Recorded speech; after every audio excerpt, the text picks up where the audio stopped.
디모데후서 4장 19절에서 22절까지의 말씀을 교독하겠습니다. 하나님의 말씀입니다. 브리스가와 아굴라와 및 오네시보로의 집에 문안하라.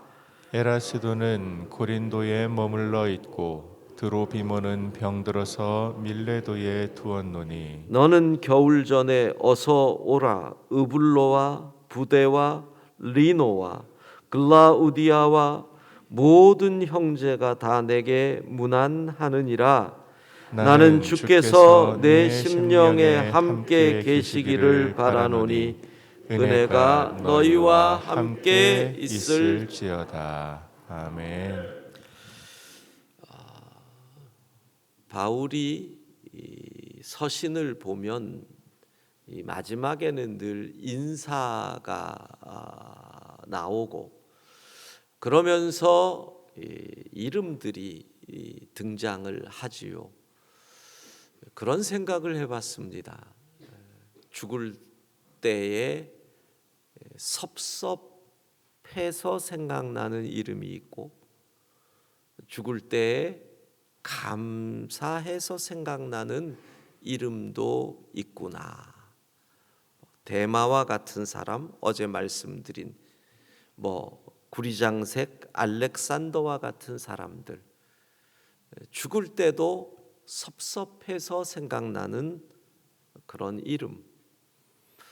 그런데 오늘 본문에 등장하는 이름들은 감사해서 생각나는 이름. 우리가 최소한 함께 믿음 생활을 하는 우리 염광 식구들에게는 죽을 때 감사해서 생각이 나는 이름이 되면 얼마나 좋을까, 이런 생각을 하면서 이름들을 마지막으로 정리를 합니다. 19절에 나오는 이름들이 더 기록에 있고 20절도 기록에 있고 21절에는 거의 알 수 없는 이름들입니다. 19절을 보면 오네시보로의 집, 디모데후서 1장에 나오지요. 오네시보로, 바울이 나를 자주 찾아와서 격려하는 사람이다. 내가 사슬에 매어 있으나 부끄러워하지 않고 로마에 있을 때 부지런히 찾아와 만난 사람이라고 소개하는 오네시보로 집이지요. 그런데 우리에게 있어서 중요한 것은 브리스가와 아굴라입니다. 사도행전에는 브리스길라와 아굴라 이렇게 되어 있죠. 자, 아굴라는 사도행전 18장 1절에 등장합니다. 바울이 아덴을 떠나 고린도에 이르러 아굴라라 하는 본도에서 난 유대인 한 사람을 만나니 그의 아내 브리스길라와 함께 고린도로 이주해 온 사람. 아굴라는 전승에 따르면 이 본도 폰투스라고 하는 흑해 지역의 지방에서 태어난 유대인으로 어떤 이유인지 모르지만 로마의 브리스가 가문의 노예로 있었다. 이건 전설입니다. 그러다가 너무 진실하고 성실하여서 주인이 풀어줘서 자유인이 되면서 그 가문의 한 여인과 결혼을 하게 됩니다. 브리스가라는 이름, 그리고 브리스길라라고 하는 애칭으로 불리우는 이 여인과 결혼을 해서 둘이 사는데, 이 사람은 아굴라는 유대인이었고 클라우디우스 황제 때 황제가 로마에 거주하는, 로마시입니다. 거주하는 모든 유대인들을 추방하는 명령을 내리죠. 그때 이 부부가 로마를 떠나서 고린도에 거주하게 됩니다. 그런데 이 부부의 일이 무엇이었느냐면 장막을 만드는 일이었습니다. 고린도 지역에 복음을 전하러 갔던 바울, 그 바울이 3절 사도행전 18장 3절을 보면 생업이 같음으로 함께 살며 일을 하니 그 생업은 천막을 만드는 것이더라. 장막 만드는 업을 바울이 가지고 있었습니다. 그래서 바울을 텐트 메이커, 그리고 텐트 메이커라고 하는 것은 지금 자비량 선교사를 쓰는 용어가 됩니다. 바울이 자기가 텐트를 만드는 직업으로 선교를 다닐 때 이게 요즘 말로 하면 알바를 해서 그걸로 돈을 벌어서 선교를 했기에 자비량 선교사라는 말을 할 때 영어로 텐트 메이커라는 말을 쓰는데 여기에서 시작이 되는 겁니다. 사도는 고린도 지역에 가서 예전과 조금 다르게 유대인의 회당에 물론 복음을 전하지만 자기와 같은 직업을 가진 사람들, 그 길드 쪽에 들어가서 거기서 일을 하며 복음을 전하는데 그곳에서 유대인 아굴라를 만나고 그의 부인 브리스길라를 만납니다. 그리고 그들이 당연하죠. 바울이 그들에게 복음을 안 전했을 리가 없잖아요. 여러분의 직장에 함께 있는데 여러분이 그들에게 복음을 안 전했다? 이건 직무유기죠. 직무유기죠. 주께서 복음 전하라고 여러분에게 물질도 주셨는데 그 물질을 안 썼으니까 배임도 되겠네요.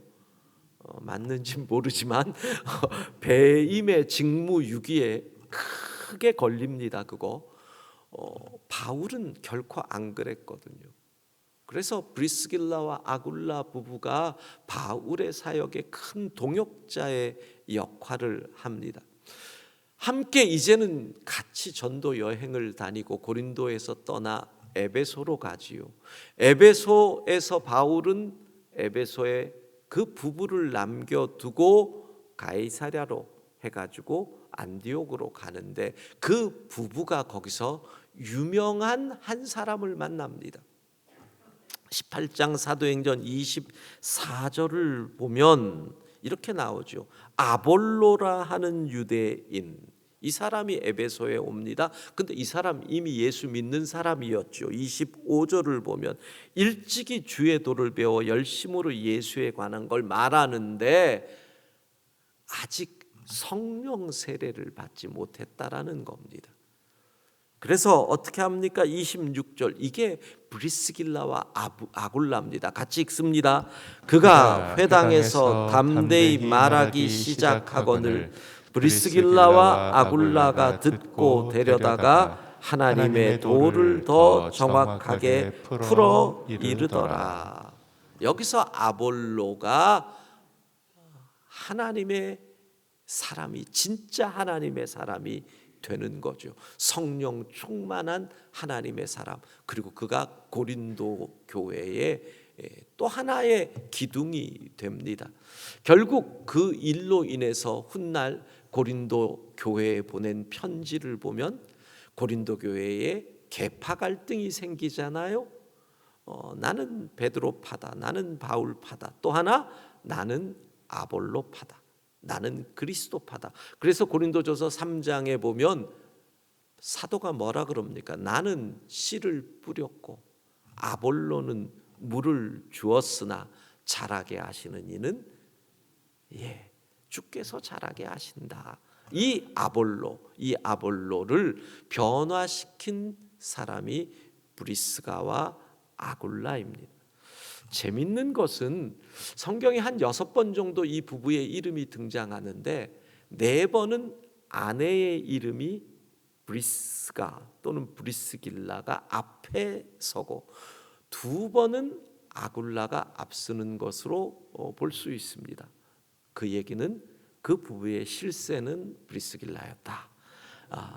브리스길라가 지혜롭고 더 모든 것을 잘 했다, 교회의 사역에서 알 수가 있습니다. 자, 그런데 사도는 이 부부를 이렇게 또 얘기를 하지요. 고린도전서 16장 19절 함께 읽겠습니다.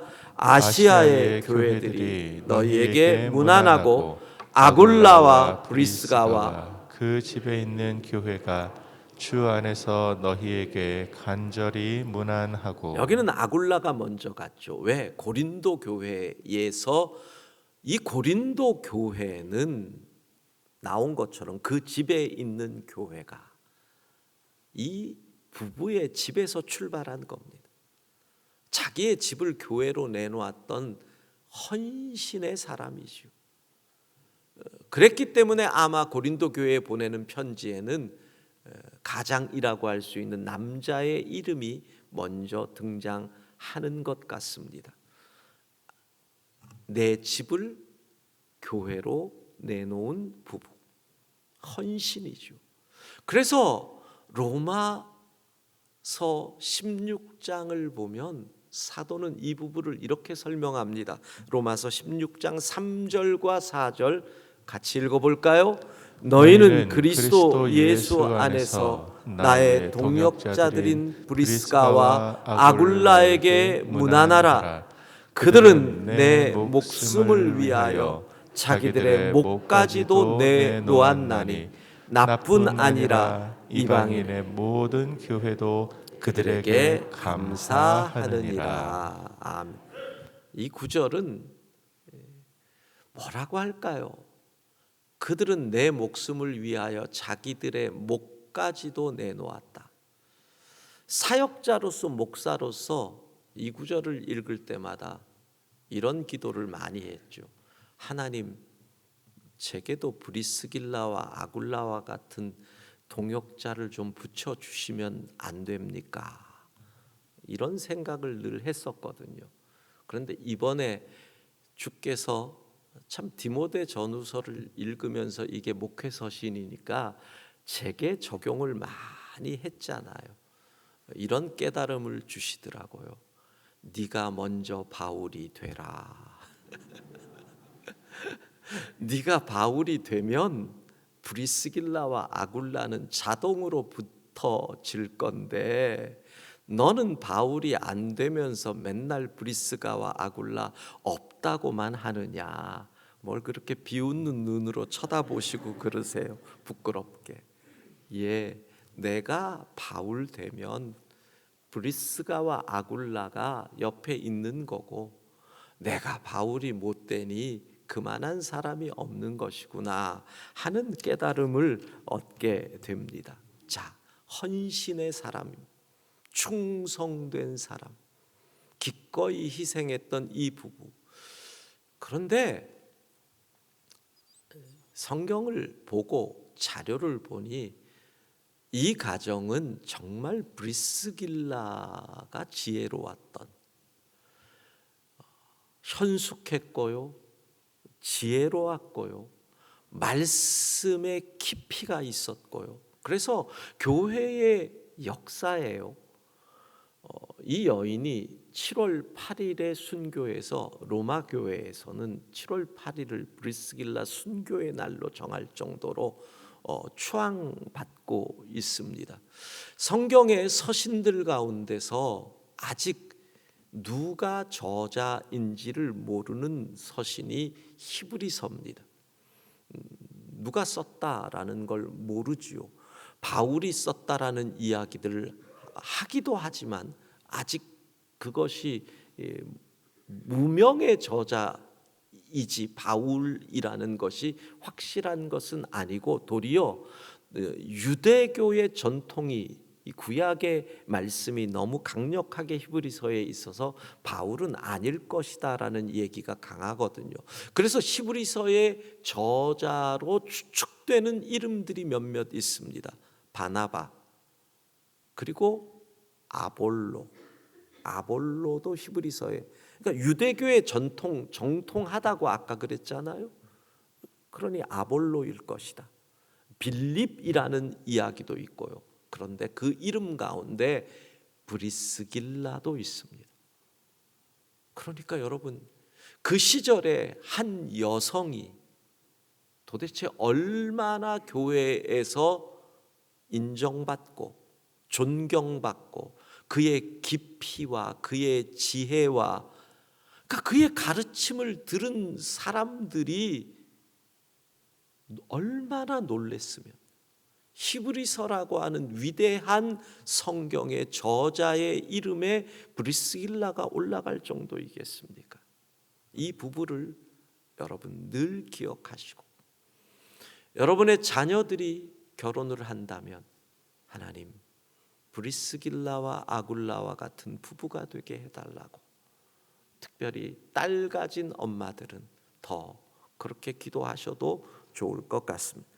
자, 이어서 이름들을 봅니다. 20절 에라스도는 고린도에 머물러 있고, 로마서 16장에 등장하는 이름이고요, 고린도 지방의 관리 재무관이었습니다. 드로비모는 병들어서 밀레도에 두었노니, 드로비모는 사도행전 20장에 지난번에 말씀드렸던 두기고와 디모데와 함께 등장하는 이름인데, 이방인들의 헌금을 예루살렘 교회로 전달하는 사람들의 명단 가운데 있던 이름입니다. 그리고 21절 으블로, 부데, 리노, 글라우디아 모두 다 여기에만 등장하는 이름이고 더 이상 어떤 자료가 없어서 누구인지 알 수는 없고, 리노라고 하는 사람만 교회의 전승 속에서 베드로에 의해서 로마의 감독으로 임명받아 12년간 섬겼던 사람으로 등장합니다. 자, 이렇게 이름을 끝내고 사도는 드디어 편지를 마무리합니다. 바울 사도의 그의 인생의 마지막 인사가 이렇습니다. 나는 주께서 내 심령에 함께 계시기를 바라노니 은혜가 너희와 함께 있을지어다. 사도는 두 가지를 마지막으로 내 인생을 마무리하는 순간에 남기는 두 가지입니다. 주께서 내 심령에 함께 계시기를 바란다. 이건 뭡니까? 성령 충만하여라, 이거고, 두 번째 은혜가 너희와 함께 있을지어다. 생각해 보세요. 바울이 사도가 된 것, 핍박자요, 예수 믿는 사람을 잡으러 다니던 그가 내가 전에 죄인이었는데 사도가 되었으니 은혜잖아요. 선한 싸움을 싸웠죠. 달려갈 길을 마쳤죠. 믿음을 지켰죠. 의의 면류관을 받을 수 있다. 이게 하나님의 은혜, 주의 은혜 없이 어떻게 이렇게 될 수가 있습니까? 그러니까 그는 말하는 겁니다. 은혜 가운데 거해라. 은혜 없이는 안 된다. 은혜로 살아라. 두 가지. 성령 충만하시기를 바랍니다. 은혜 가운데 거할 수 있기를 바랍니다. 이것이 디모데서의 결론입니다. 우리 다시 한번 인사합시다. 우리는 승리했습니다. 우리는 승리했습니다. 제가 기도할 것이고 주기도문 후에 오늘 우리가 마지막으로 함께 기도 제목을 가지고 찬양하고 기도할 것입니다. 기도하겠습니다. 하나님, 성령 충만하고 은혜 가운데 거함으로 우리도 선한 싸움 싸우고 달려갈 길 마치고 믿음 지켜 의의 면류관의 주인공 되게 하옵소서. 지난 30일 새벽을 깨우며 기도했던 성도들 주님 위로하여 주시고, 그들이 30일간 부르짖었던 기도의 제목마다 응답하여 주옵소서. 오늘과 내일 우리가 부활주일 예배로 하나님을 예배합니다. 우리의 예배를 받으시되 특별히 전 세계 곳곳에서 부활의 주님을 찬양하는 곳마다 부활의 역사가, 저 우크라이나 땅에도 부활의 역사가, 북한 땅에도 부활의 역사가, 저 중동 무슬림들이 사는 땅에도 예수 부활의 역사가 일어나게 하옵소서.